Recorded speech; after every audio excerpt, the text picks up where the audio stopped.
tudo melhor. Até na cama, o cara dá para detalhes que eu faço. Aí depois que eu tirar minhas roupas, eu quero tudo muito bem passado, cara. E quando eu quiser usar uma roupa, seja qual for, quero que ele seja pronta para entrar. Combinado assim? Combinado? Sim, senhor. Que medo. Você? Eu sou funcionário da prefeitura, motorista. Mas a dona Minerva sempre me usou como mordomo. Piques?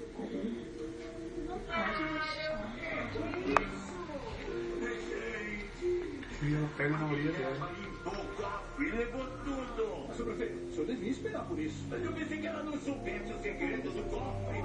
Toninho, ele chamou a mulher do marido. Ai, meu Deus, e agora? Ela levou fortuna.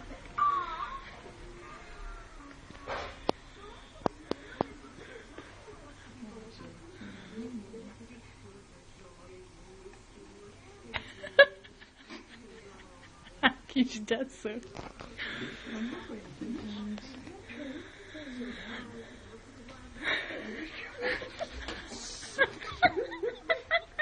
Não dá nada não, pô.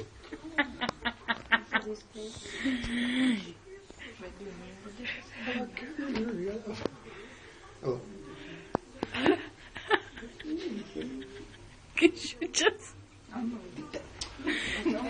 minha mão. Ela já...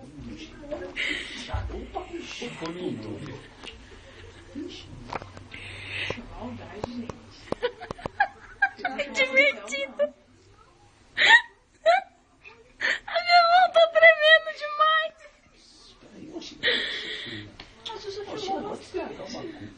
Você que tá estragando a coitada. Pronto, stop. Que judiação. Não para, não.